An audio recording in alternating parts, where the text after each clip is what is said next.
Welcome to One Girl in All the World, a Buffy the Vampire Slayer rewatch podcast where we recap each episode in order and discuss. I'm Ashley, Buffy superfan. Kimmy, Buffy newbie. You can find us on all major podcast apps, YouTube and Instagram, with new episodes on Tuesdays. So we have to start with some bad news. Oh, yeah. That Buffy New Sunnydale is not going to be happening at Hulu. But it's probably going to happen somewhere else. It could be. I would be shocked if they didn't shop it around. Yeah, I'm sure they will. So we'll see. But because a lot of fans delay really want to see it. And it's all over the internet. Like they did, it's all over the internet. Like why? And then Summer Geller did a magazine spread, and I guess I'm sure that the interview was done previously, but they had to update it for this new news. So she gave a little bit about it and that. And yeah, I would be shocked if they didn't shop it around a bit, but that would delay it significantly. We thought we were going to get in 2027. If it happens quickly, that's still possible, but that sucks. Yeah, it does suck. So we'll see. But I also saw online that after this happened, apparently the pilot episode script leaked online. Oh. So I have it up on my phone, but I haven't read it yet. I don't know if it's the actual one, but I am going to read it. Of course you are. So I have to get my hair did today, so I think I'm going to read it while I'm there. I'm going to be like, do you mind if I just read this script while you're doing my hair? All right. Anyway, very sad news, but hopefully it'll re-emerge somewhere. I'm sure it will. Yeah, so. All right. So, but today we are talking season 7, Beneath You. Whoa. All right, so Beneath You originally aired October 1st, 2002, written by Douglas Petrie and directed by Nick Merrick. And the synopsis is, from beneath you it devours. There's a giant worm on the loose in Sunnydale, and Spike's back to help, or maybe it's to hinder. Willow prepares to head home from England, though reluctantly. Buffy starts a new job at Sunnydale High, Xander is having trouble getting back onto the dating scene, and Anya is back to her old vengeance game. So, lots going on individually for everyone. Yeah. All right, so we take another trip around. And again, we were just all around the world in these couple episodes in the beginning. Where's this here. one? I missed this one. Frankfurt, Germany. So we're in Germany, and this girl is obviously a homage to Run Lola Run. Did you ever see that movie, Run Lola Run? No. Okay. Well, it's about a girl with red hair. It's a German, in Germany. I think it's a German film. And she runs through the whole movie. This is Run Lola Run. Okay. This is definitely a homage to Run Lola Run.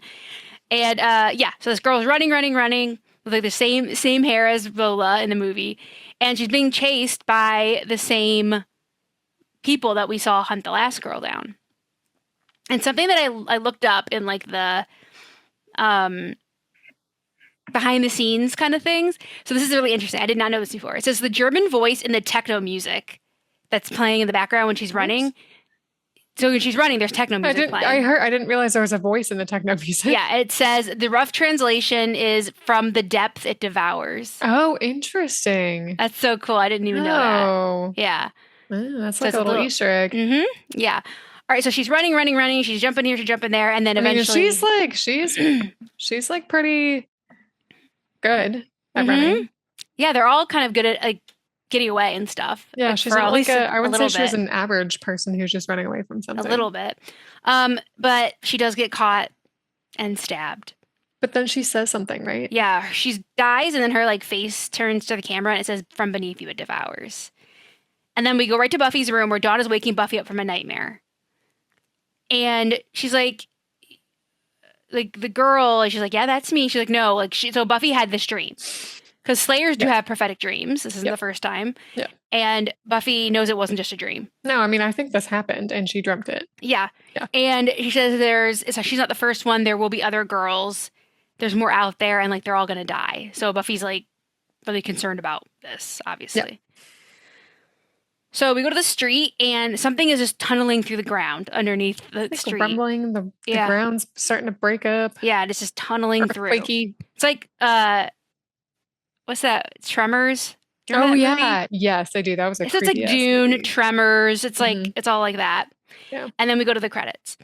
So in the basement, Spike is going rat hunting. Are you talking to the mice? Trying to. I think he's talking to the rat before he tries to eat it. And he's talking cray-cray. Yeah, he's talking cray-cray. And then he hears the rumbling, and he starts like freaking out. But he says like, not the time, not ready. Mm-hmm. So like his nonsense mumbling seems like something. Yeah. Yes. The things there are things that he's saying that will make sense. Okay. But then like the pipes start banging together and everything, and he's like screaming from like the noise, and he's like, ah. So in Xander's car, Xander is driving Buffy and Dawn to school. Like, is he gonna have to do this like every single day? Like, annoying. Dawn's really weirdly excited about Buffy coming to work with her. Like, I thought that was really weird too, because I would not be excited about that. But then she's like, you'll have to be there all day, every day. Like, and then she's like, oh man, no, I'm not excited about this. Don't talk to my friends or me. Don't even look at me. We're not going to hang out. Don't even look at me. Yeah. She's like, oh, actually, this is not good, which, yeah. And Xander's like, yeah, like what could go wrong with this whole situation? Like Sunnydale High, and like Dawn going there and you working there. And then Xander gets onto the thing about Anya and like dating, and it's like everything's like kind of going back. Ready to, but he doesn't know how to. Well, actually, how it comes up is he says, "I hope those kids like realize how lucky they are to have you." He's like, "I know I was." Yeah. And he's like old days. Like, I'm a dateless nerd again. I'm just a vengeance demon. Like, we're all just going back to like where we used to be. And he says, like, yeah, I'm just not really ready to date. And he's seen Anya a few times, but they're not speaking. Yeah. And then Dawn says, you guys really should like cool it on dating the demons. And Buffy says, okay, excuse me, Halloween. Smoosh-a-thon with a vamp. With a vampire. And she's like, okay, touche. I mean, she didn't know though. So at school, Principal Wood shows Buffy her desk where she's going to be, says like, you don't analyze and just be someone to talk. They can talk to someone they can come to. She can give detention, which she's very excited about. Got a little power trip going there. She's very happy about that. And she's like, why did you hire me? Like, I never finished college. You know my record, my high school record and everything. And she's like, she understands the students, and he needs someone that understands them and that they can relate to. Yep. So that's why he hired her. And so he leaves, and she says, okay, I'm just going to look around. Again, she's going to wander around the freaking... Yeah, seems smart. Also, isn't she supposed to be there when students want to come talk to her? Yeah, she's like, I'm going to go get to know the place, like know my way around, even though you've been walking around here since school started, like a weirdo. Yeah. So she goes to look for Spike in the basement. So she's looking for Spike. And she hears mice, which is creepy. Yeah, I mean, where else? This is a brand new building, too. Like, you think it would be a little bit before the mice got in and hung out. But so we go to England, and Willow is sitting there by the door with her bags. The cab is there, and Giles is pushing her out of the nest. He says, time to go back to Sunnydale. It's closing time. Bye. You don't have to go home, but you can't stay here. Exactly. And she's scared, obviously, to go home. Obviously, yeah. She's really worried that she'll mess up again. Like, what if her control slips? What if? Mm-hmm. And then really he kind of says that you're worried that they won't accept you again. And she says, yeah, like I am worried that they won't accept me. She's like, yeah, also she's scared about this Hellmouth thing. Like, what is that going to do to her? Like, what is she going to have to do to deal with the whole Hellmouth situation that she's feeling happening and like starting to happen? Yeah. And he says, you got to trust yourself.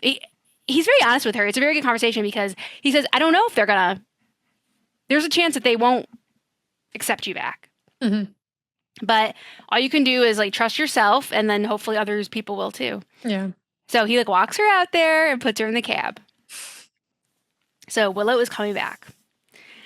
So on the street, this lady's walking her dog, Rocky. Yeah, not was the answer. I wouldn't have never guessed. Yeah, because Sarah Michelle Gellar's son is named Rocky. Which is interesting. Mm-hmm. So all of a sudden the dog gets we don't see this thankfully, gets sucked down into the... I'm so sad. Into the cement. Rocky. And then his leash is pulled, and then she's like, pulled along with the leash. And then she jumps up and she's running away, and she's being chased. This burrowing thing is chasing her as well. And then she runs right into Xander. Xander's like, oh, you just fell right into my lap. So Xander takes Nancy, who's her name, to Buffy's. And so she's explaining what happened. Buffy has a first aid kit. Yeah. And so she got all scraped up being dragged across the ground there. And they are like, we've seen things. And she's like, Nancy says, we you hear things living in Sunnydale, but nobody believes it. And they're like, oh, we've seen things too. And you can tell that Xander likes her. Yeah. He's like, do you want me to refresh your tea? Or like, I mean, she's cute. yeah. He's like, oh, this is a great opportunity to get back in the dating game. Sure. Fair enough. Well, Dawn asks about rounding up the gang, and then Xander's like, well, this is it. This is the gang. And also, Buffy remembers from her dream, like the from beneath you it devours thing, because it devoured a dog from beneath. So that she's kind of connecting those dots. Yeah. And Dawn is saying, this is it. Xander is saying, this is the whole gang. And then Spike shows up and says he's here to help. And he is like cleaned up a bit. He looks like his old self. Yeah, he looks like his old self. And he even says, I'm no longer a mess. I'm no longer a mess. I'm here to help. I'm here to help. And like last time you saw me, I was crazy in the basement. And Dawn's like, everyone's like, oh, okay. Well, not everyone. Dawn and Xander are like, oh, okay. You failed to mention that you saw him again in the basement. Yep. And so him and Buffy step away to have a conversation, which they don't like. Xander doesn't like. They just want them alone together. And they step away, and she's like, "Don't say sorry. Don't like if you're here for to say sorry. Don't even start." He's like, "I'm not. I'm just here to like help. I just want to lend a hand." And like, if you think something's happening, like I can feel it. If you think something's happening, I will leave. And she's like, "No, something is happening," and she's gonna let him help. So Xander's gonna take Nancy home. They're gonna split up. Yeah, they're gonna split up. Xander's gonna take Nancy home. Buffy and Spike are gonna go check out the scene where that thing burst out of the cement. Xander is very concerned about this, that they're gonna go off alone. And Buffy's like, I can take him. And Dawn's gonna be command central. Yeah, I'm gonna be doing my homework, but I'm gonna stay here. So everybody check in with me. I love how she threatens Spike though. Yeah, before everyone takes off. Damn. Yeah, Dawn threatens Spike that if he hurts Buffy, if he like touches her, she will set him on. He'll wake up on fire. She's like, I know I can't take you in a fight, even with a chip, but you sleep. But you sleep, and I'll set you on fire. Her acting in this scene was very good. Yeah, and it's. I mean, I get totally. I made this clear. Totally appropriate for Dawn to feel this way and everything, but it's just like in the bigger scheme of like the show, it's sad that their relationship between Spike and they Dawn, have such a good relationship. Yeah, like it very much deteriorates because of that situation. I mean, yeah. He even called her Niblet again, which was cute, and I was like, oh, but yeah, Niblet no more. No, like she's not having that, and like that's 100% just like 100% like justified 100%, but it's just like sad because they did have a really cute relationship, and it's sad that like now she's threatening to kill him. Yep. So on the street, Spike's trying to make like small talk, basically, and she's like, "What are you up to? What are you doing? Like, what is this? Like, you just show up, all like sane again and better hair and like normal everything?" And he's like, "I'm just trying to help." He said, being in the basement, those ghosts made me crazy. Oh, sure. They're always like talking to me and making me do things and say things. Right, the ghosts. And he said, "Why didn't you tell anyone you saw me?" She's like, "Well, I was kind of partially hoping you were a mirage." And he's like, "Oh, okay." Great. He says, "This isn't a way for us to get back together." He's like, "It's not. Say sorry, I can't say forgive me." Like, he's not even trying to say any of that stuff because it's not enough. Nope. And then he hands her the flashlight, and their hands touch from like passing over the flashlight. We have a flashback. She freaks out. Has a flashback, and she like flinches away from him, of course. Yep. And he says, like, "I don't blame you for being skittish." Skittish. Yeah. And she says, "That's not the word. You tried to rape me." And I mean, I don't like, but it's appropriate, just like with Katrina, that they used the word rape several times throughout this episode. So they didn't shy away from that, which was good. Yeah. And he says that he's changed. And she says that, sure, I believe that, but like, into what? Like, what have you changed it into? And she's like, I know there's something you're not telling me. There's like, I don't know what your game is, but there's something you're not telling me. And he says, yeah, there is, but I'm not sharing. We're not besties anymore. And he says, there's nothing here. There's nothing here. There's some slime and misplaced dirt and such. The beastie is gone. Yeah, it's gone. So then he leaves. So at Nancy's, Xander is dropping her off. It's a little bit awkward, but then she just comes out there. She shoots her shot and she hits on him. And he's like, great. Great, wonderful. So she's going to call him sometime. And then the ground starts rumbling. And that thing starts chasing them again under the floor. They like jump up on like their stairs go up. So they kind of like jump up. And this worm monster, we finally see it like breaks out of the floor. Creepy looking, yeah. Ah, yeah, it's very like Dune. It's a teeth. Yeah. And then it can't go any further, so it just goes back into the ground and leaves. So they're sitting there kind of shocked. They've seen it. And she just randomly is like, oh, Ronnie would love this. Okay, who? My ex-boyfriend, abusive ex-boyfriend I've been trying to get rid of. Ex-boyfriend. Yeah, I've been trying to get rid of him. And do you ever, like, she's talking to them, like, about, like, exes, like, ruining your life. Do you ever, like, wish it would just, like, stop? And he's like, interesting choice of words. The wish. Wish. So at the Rons, we see Anya getting her vengeance on. She's trying to get this girl to say, I wish, because you can say it, and you can say wish, but you have to say it together. Yep. And so she's trying to coax it out of this girl. And then the gang shows up. And she's like, oh, penis. So everyone shows up. That girl takes off.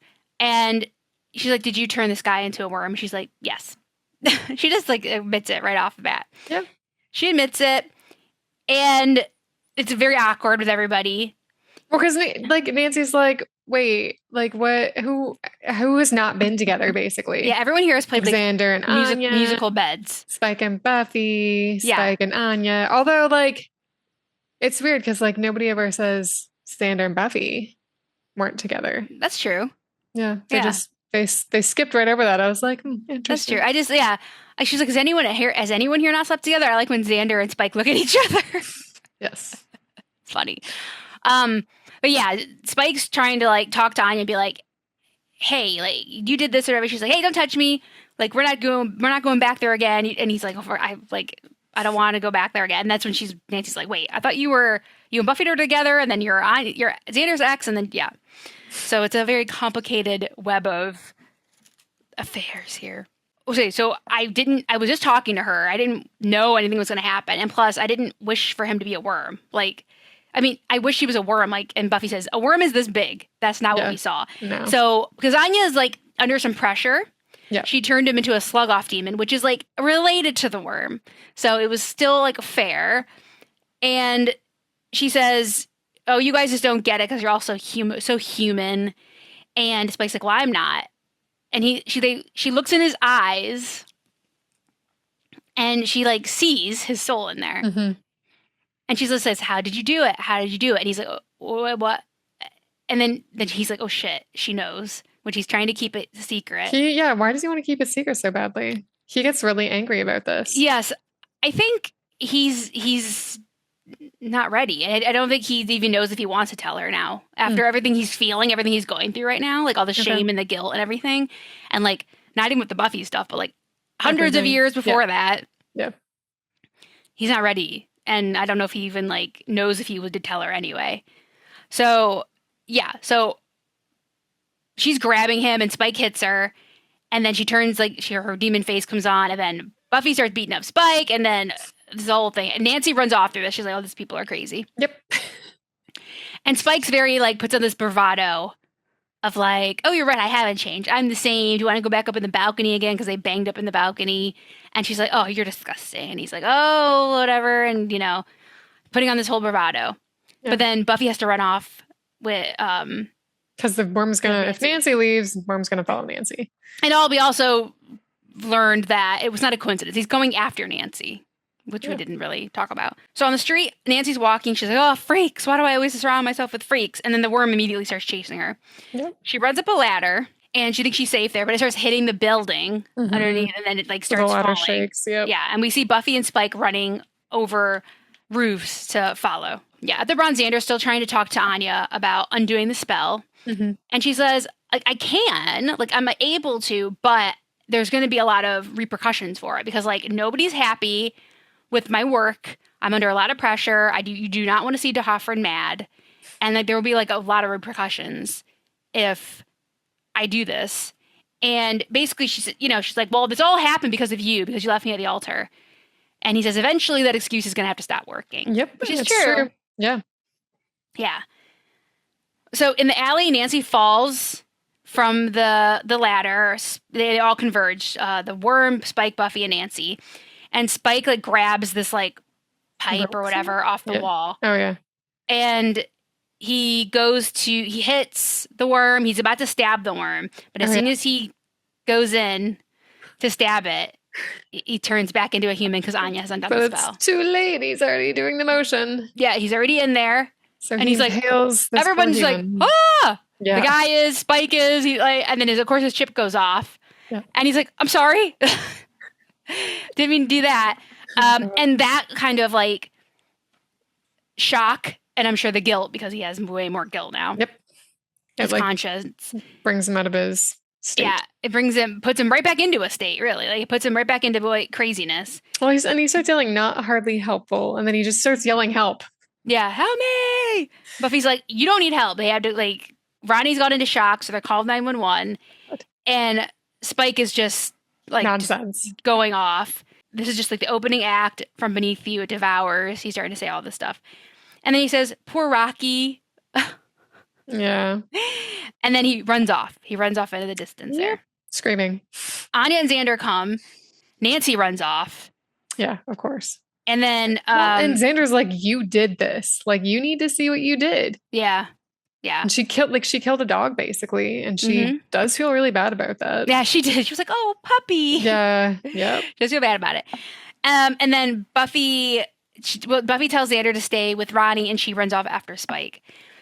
And Xander says, you did the right thing, even though this is the situation. You still did the right thing. It took guts. And he's like, it could be worse. She's like, it will be worse. Yeah. So she knows there's going to be, like, hell to pay for that. Okay. So Buffy's in the graveyard, and she finds Spike in a church. And he's taken off his, like, shirt. Mm-hmm. His, like, new shirt, his new purple shirt. And he says, like, the costume didn't work. It didn't, I wasn't able to hide. So, because, like, that was all, like, a fake bravado that he was putting on. He was trying to, like, seem normal or back to his old ways or whatever. And she says she doesn't want any more games. No more, he's like, no more mind games. He says, no more mind. Like, I don't even have a mind anymore. And then he talks about servicing the girl.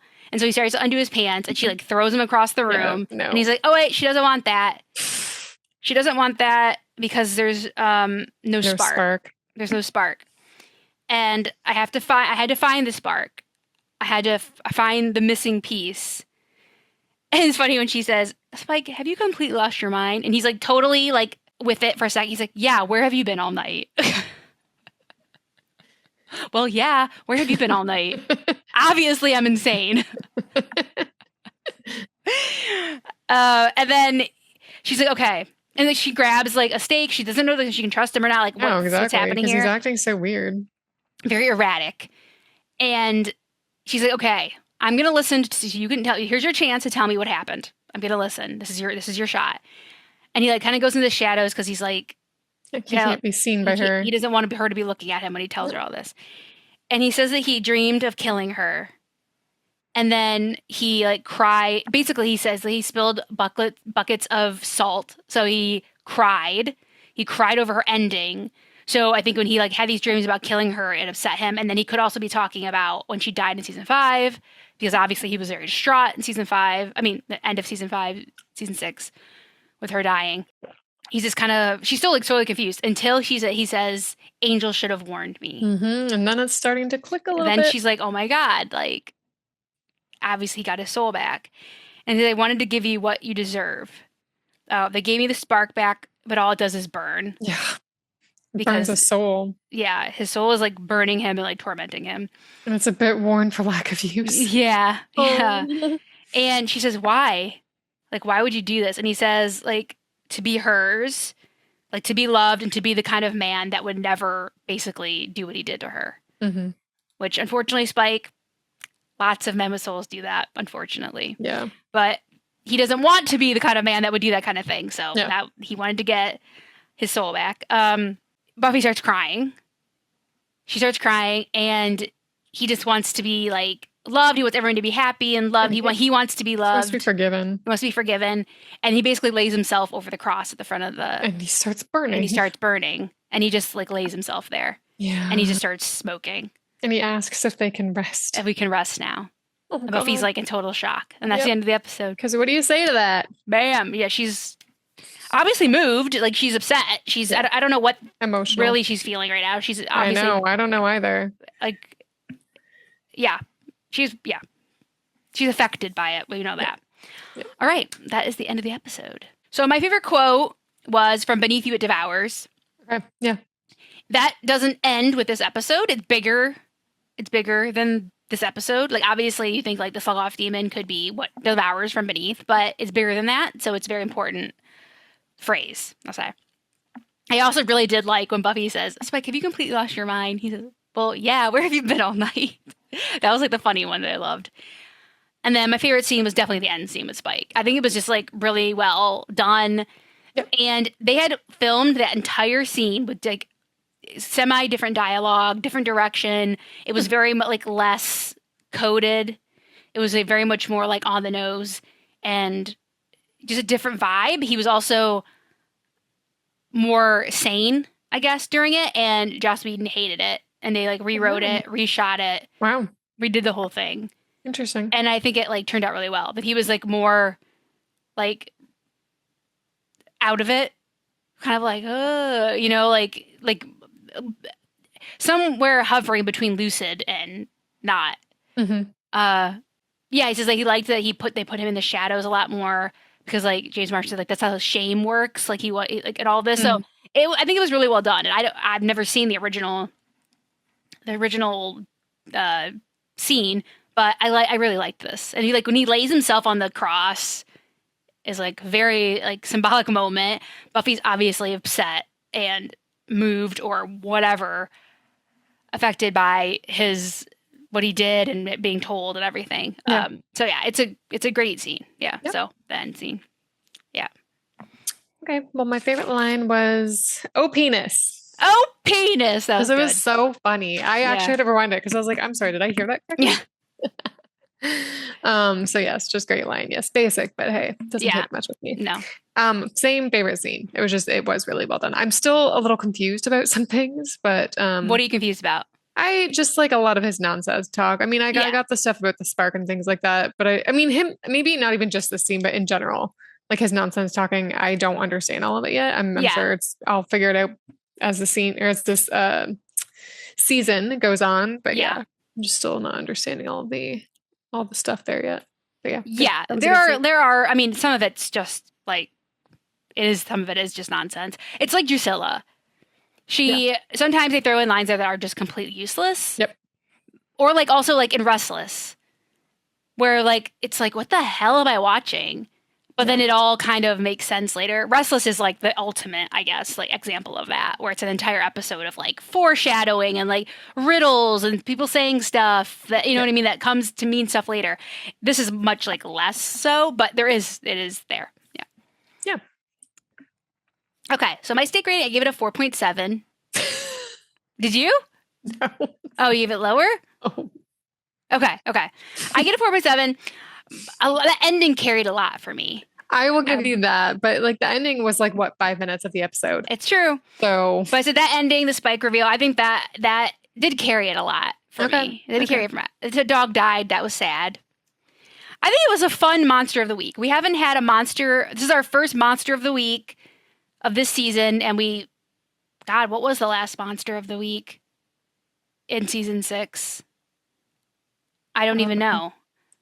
I'm not even sure what the last monster of the week was. So it's been a while since we've had a monster of the week. And I thought it was pretty cool. I like how it like burrowed underneath. I liked Tremors as a kid. Yeah. It was like the Dune thing. I thought it was kind of like a fun monster of the week.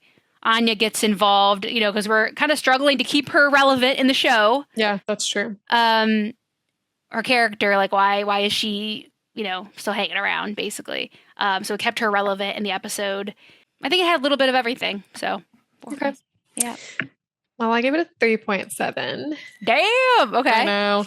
Honestly, it was a 3.5 before the last scene. The last scene bumped it up a bit. Yes. But just like, okay, the monster of the week was good. I did like the villain, you're right, the demon or whatever. That was kind of interesting. I didn't like how the dog died. So that was lots of points off for me right there. Yeah, that was not good. And just like, I don't know, like it just didn't really, we didn't get any development with characters. Okay, fine. Besides the last scene, let's just take the last scene out for a minute. Like, I mean, we'll see when Willow gets back, I guess, but that was just like a very brief scene of Willow and we still haven't seen her come back yet. And then it's just like, I don't know, like everything else seemed very surface level to me, I guess. And I know it's only episode 2, so we got some time. But yeah, I was just kind of meh about this episode. Okay. Yep. Okay.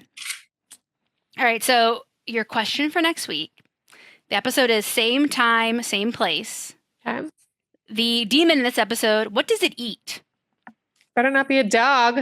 No more dogs. Jeez Louise, I don't know. It's gross. I'll give you that. It's gross. not like Oreos or something. Poop. Oh, okay. You said gross. That is gross. That is gross. That's all I got. Okay. Poop demon. All right. The fertilizer demon. Okay. So that wraps up season 7, episode 2, Beneath You. Again, you can find us on all major podcast apps and YouTube and Instagram at One Girl in All the World Pod. You can also email us at onegirlpod@gmail.com. Thanks for joining us. We'll be back next week with season 7, episode 3. Same time, same place. See you real soon. Bye.